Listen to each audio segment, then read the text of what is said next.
through the first 10 games of the season, what's kind of been your biggest takeaways from this team and the way you guys have started off this year?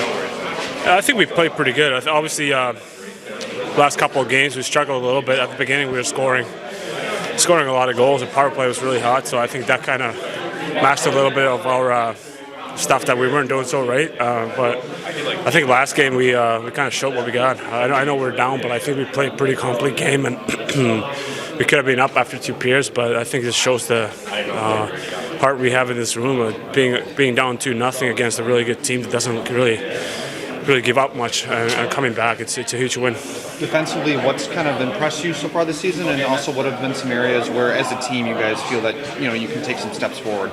Well, I think when we're on our game, we're tough to play against. I don't think we give a lot of time and space out there. I think our forecheck is really good. I think that's like one of our strengths for sure. When we're on our game, like it's tough to get out of your own zone against us.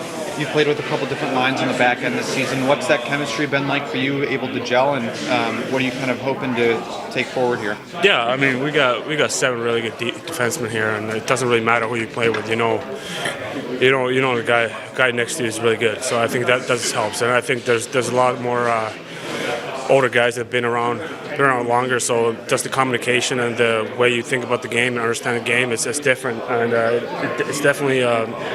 I think a big advantage we got.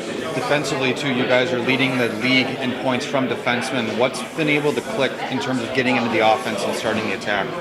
No, I think we play as a 5-man unit. I think the forwards are doing a great job getting puck to us in the offensive zone, and then they're battling for that net front presence. I think it's a hard job, and it's sometimes pretty thankless, but I think when defensemen are scoring a lot, I think it shows a lot that we were doing a good job getting in the hard areas of the ice. And then last one for me, where have you been pleased with your game, and where are you also hoping to make some improvements on as the season goes on? Yeah, I mean, of course, every game you want to get better and better. I think it hasn't been too bad, to be honest, but I think I got a lot more to give. Thanks, Olli. Yeah. Derek, a team like Florida, when they go through something like that last spring, how much does it help them? I mean, a ton confidence. I think that's the team they expected to have. A little swagger to them.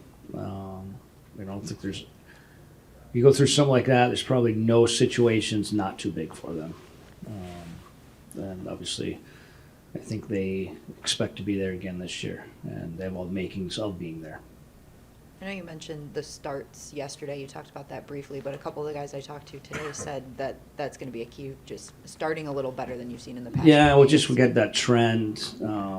Maybe only 2 games, but they were both similar in probably Winnipeg and Boston, and something we addressed, and I thought we did a much better job versus New York, but a challenge of ours again, especially at home. You'd like to try to dictate instead of chase. And unfortunately, it was 3 straight games. We had to chase it late.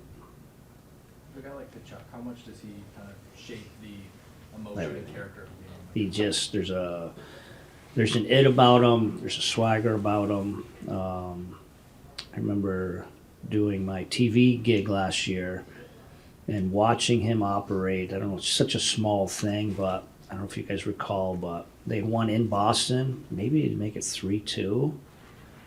And just the cameras were in there, and he's like, "We'll be back here." And I'm sitting back, I'm like, I believe him. And if I believed him watching it on TV at 11:30 at night, I'm sure people in that room did. So he just has a way about himself. One of my favorite players, just the way he handles himself and competes. So, very special player. I don't think we ever asked you about that TV game. How did you enjoy it? I enjoyed it.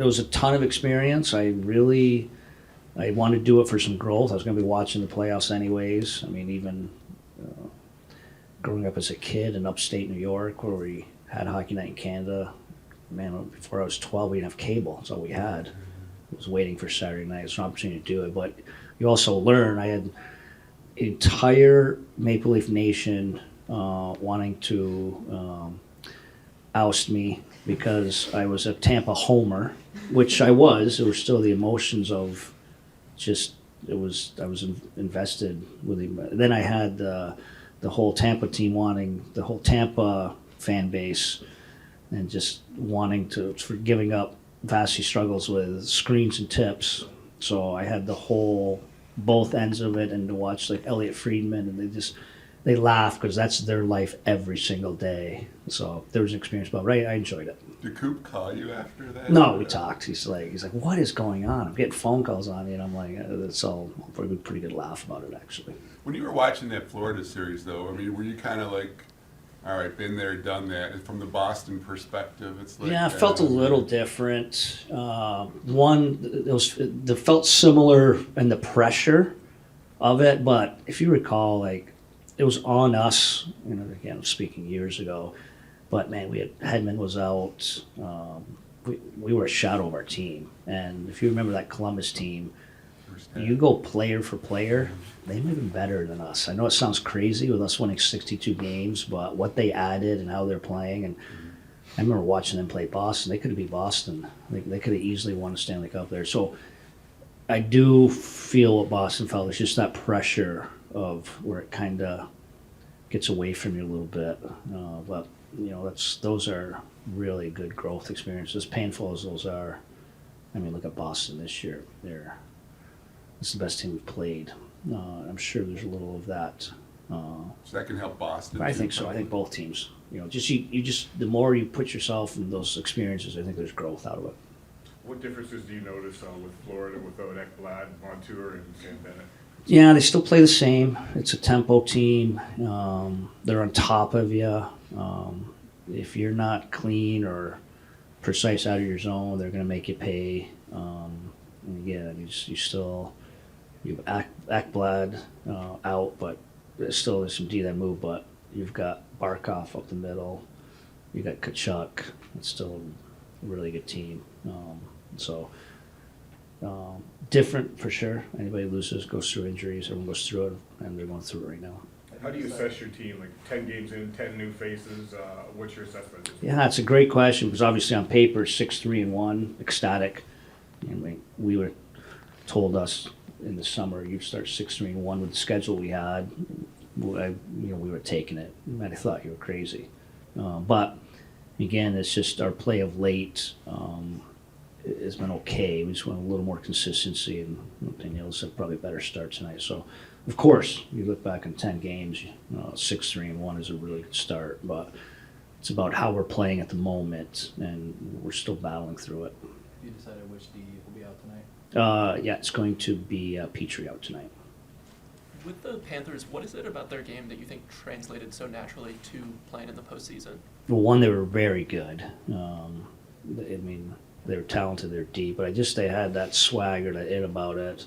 I'm a big Paul Maurice fan. I joke that I probably lost some sleep because I had to watch Paul Maurice's pressers after every game, and he's where I hope to be someday, where he goes into a press conference and doesn't give two craps about anything, which that's when you know you've made it in your life.